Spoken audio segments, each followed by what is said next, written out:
எல்லோருக்கும் வணக்கம். அடடடடா கொஞ்சம் சந்தோஷமா இருந்தா போதும் உடனே கரடியை உள்ள விட்டுறாங்க. இன்னைக்கு காலையில் தான் மார்க்கெட் கொஞ்சம் கேப் அப் ஆகி 22,500 எங்களுடைய சப்போர்ட் அப்படின்னு எஸ்டாப்ளிஷ் பண்ணியிருக்கக்கூடிய இந்த நாளில் உடனே பின்னாடி கரடி விட்டாங்க. மேல இருந்து ஆல்மோஸ்ட் 100 பாயிண்ட்டுக்கு மேல மார்க்கெட் இன்னைக்கு ஃபால் ஆயிருக்கு. இருந்தாலும் நம்ம கிட்ட இன்னொரு சப்போர்ட் இருக்கு. அந்த லெவல் தான் நம்ம கிட்ட 22,000 அப்படின்ற லெவல். ஆல்மோஸ்ட் நம்ம 21,750 கூட வச்சுக்கலாமே. அது ஏன் போய் 22,000 ரவுண்ட் பண்ணணும்? 21,750க்கு கீழே போச்சுனாக்கா அப்புறம் நீ மார்க்கெட் கிராஷ் பத்தி பேசு கரடி அப்படின்ற மாதிரி நம்ம கரடிகளுக்கு சொல்லிக்கிறோம். ஸோ என்னை பொறுத்த வரைக்கும் சாதாரண ஒரு சிம்பிள் சப்போர்ட் 22,500 அங்க வரும்பொழுதே மார்க்கெட் கொஞ்சம் நின்று யோசிக்கிறானே, அப்ப இன்னும் கொஞ்சம் டீப்பா இருக்கக்கூடிய ஒரு சப்போர்ட் அப்படின்றது பார்த்தோம்னா 21,750. அப்ப அந்த இடத்துல வரும்போது மார்க்கெட் நின்று யோசிக்காதா? சோ 21,750க்கு கீழே மார்க்கெட் கிராஷ் பத்தி பார்த்துக்கலாம் அப்படின்றது என்னுடைய கருத்து. பாருங்க, இந்த வாரம் முடிஞ்சிருச்சு. இனி எலெக்ஷன் ரிசல்ட் வர்றதுக்கு நம்ம கிட்ட வெறும் 4 ட்ரேடிங் டே தான் இருக்கு. சாரி, 4 கேலண்டர் டே, 2 ட்ரேடிங் டே இருக்கு. அப்ப இந்த 2 டேல இவ்வளோ பெரிய கேப்பை ஃபில் பண்ணிருவியா கரடி அப்படின்னு நான் கரடிக்கு சவால் விட்டு கேட்கிறேன். 2 நாள்ல இவ்வளவு பெரிய ஃபாலை நீ உடைச்சிருவியா? ஏன்னா நம்மளுக்கு 2வது நாள் ட்ரேடிங் டேல நம்மளுக்கு எலெக்ஷன் ரிசல்ட் வந்துருது. அப்போ அது ஒருவேளை பாசிட்டிவா இருந்ததுன்னா அப்ப இந்த 21,750 உடைக்க முடியாம மறுபடியும் மேல் நோக்கி 23,000 போயிடலாம் இல்லையா? ஸோ என்னை பொறுத்த வரைக்கும் சாதாரண ஒரு 2-3 நாள்லயே இவ்வளவு சான்சஸ் இருக்கும் பொழுது நம்ம 10 லட்ச ரூபாய் பணத்தை போட்டிருக்கோம், அல்லது ஒரு 2 லட்ச ரூபாய் பணம் போட்டிருக்கோம், 40,000 லாஸ் ஆகி போச்சு, 10 லட்ச ரூபாய்க்கு 4 லட்ச ரூபாய் லாஸ் ஆகி போச்சு அப்படின்ற மாதிரி பார்க்கவே கூடாது அப்படின்றது என்னுடைய கருத்து.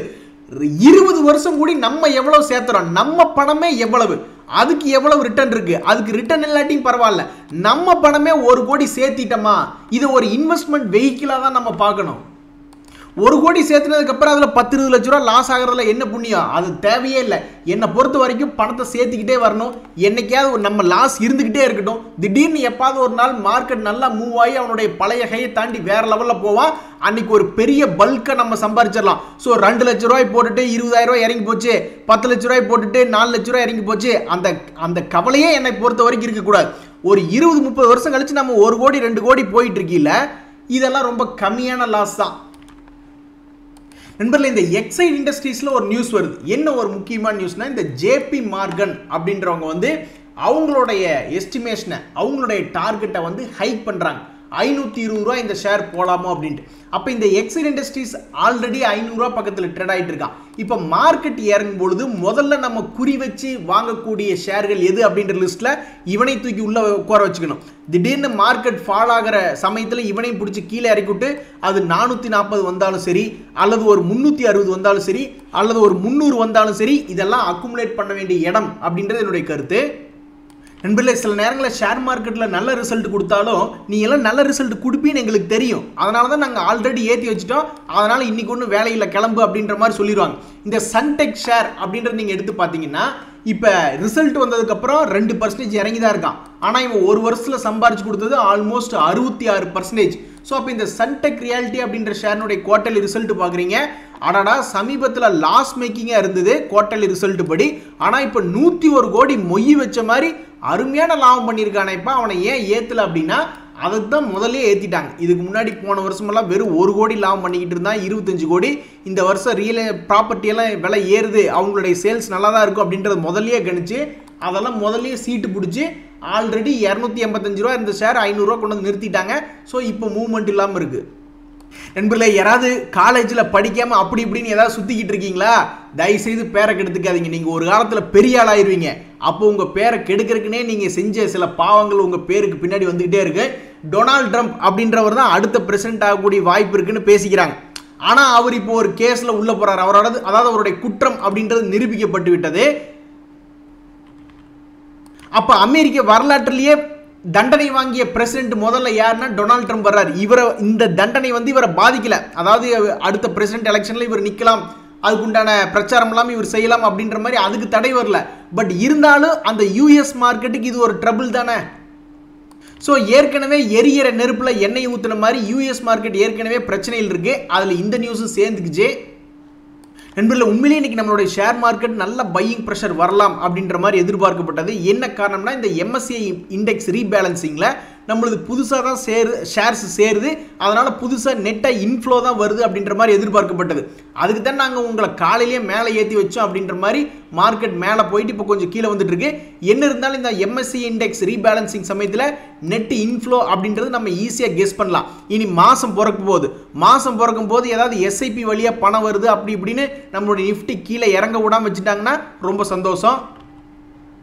அடேங்கப்பா நண்பர்களே, உங்களுக்கு தெரியாது இல்ல, நம்மளுடைய DIs FIs இவங்க ரெண்டே நம்மளுடைய ஷேர் மார்க்கெட்ல வச்சிருக்கக்கூடிய மதிப்பு ஆல்மோஸ்ட் 50 லட்சம் கோடி அப்படின்றது உங்களுக்கு தெரியும், அத்தனை பேர் சேர்ந்து. ஆனா இவங்க எல்லாத்தையும் விட LIC இந்தியாவினுடைய சொத்து மதிப்பு 50 லட்சம் கோடி தாண்டி இருக்கு.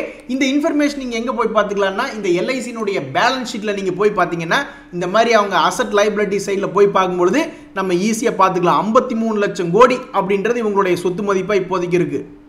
ஒருவேளை எலெக்ஷன் முடிஞ்சு இவங்களுடைய ரிசல்ட் நல்லா இருக்கு, நம்மளுடைய எலெக்ஷனுக்கு அப்புறம் ஒரு 20% நிஃப்டி ஏறுது, அல்லது இப்படி கூட விட்டுருங்க 10 வருஷம் கழிச்சு நம்மளுடைய நிஃப்டி எல்லாம் டபுள் ஆயிடுச்சு அப்படின்ற சமயத்தில் இந்த LIC இந்தியாவினுடைய சொத்து மதிப்பெல்லாம் 20 லட்சம் கோடி, அதாவது இப்போ ஆல்ரெடி நம்ம 53 லட்சம் கோடி இருக்குமா, அப்போ அது 4 மடங்கு பெருகிரும். ஒருத்தர் ரொம்ப சந்தோஷமா இருந்தான், உடனே அவன் என்ன பண்ணியிருக்கணும், அவன் ஃப்ரெண்ட்ஸ் கிட்ட கூப்பிட்டு பேசியிருக்கணும். திடீர்னு அவன் ஃப்ரெண்ட்ஸுக்கு ஃபோன் போடாமல் போய் வீட்டம்மா கிட்ட ஃபோன் போட்டு இருக்கிற சந்தோஷம் பூரா குறைஞ்சி போச்சு அப்படின்ற மாதிரி இந்த BDL ஷேர்னுடைய ரிசல்ட் நல்லா தான் இருந்தது.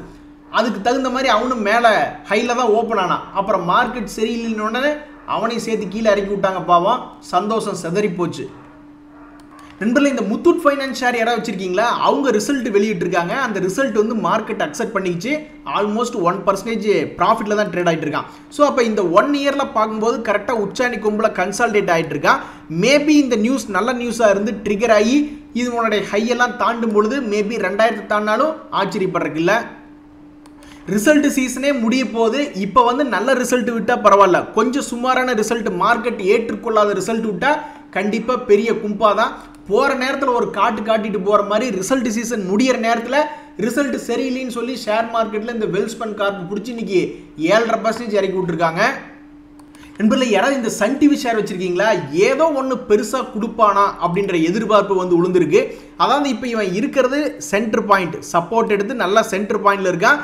மேல் நோக்கி ஏறினா ஒரு ஷேருக்கு ஒரு 100 ரூபா டு 150 ரூபா, 750 ரூபா, 800 ரூபாயெல்லாம் அசால்ட்டாக வரக்கூடிய வாய்ப்பு இருக்கு. ஒருவேளை கீழே வந்துட்டா இந்த 550க்கு கீழே போகாமல் இருந்தால் சரி, ஏன்னா மறுபடியும் இங்கிருந்து மேல் நோக்கி 650 வந்துருவான். ஓ மை காட், இந்த பேட்டா இந்தியா ஷேர் யாராவது பார்த்தீங்களா, இவன் இன்னைக்கு இறங்கி இருக்கிற மார்க்கெட்லயும் பாசிட்டிவா இருக்கான். அப்ப இந்த 1 இயர் பீரியட்ல பார்க்கும்போது இவன் இருக்கிறது லோ லெவல், அந்த லோ லெவல்ல சப்போர்ட் எடுத்து லேசா திரும்புற மாதிரி காட்டுறான். அப்ப இவன் தொடர்ந்து மேல் நோக்கி வந்தா ஒரு 200 ரூபா ஒரு ஷேருக்கு ஏரியோ அல்லது ஒரு 300 ரூபா ஒரு ஷேருக்கு ஏரியோ ஆல்மோஸ்ட் இவன் மேலே வர வேண்டிய கட்டாயத்தில் இருக்கான்.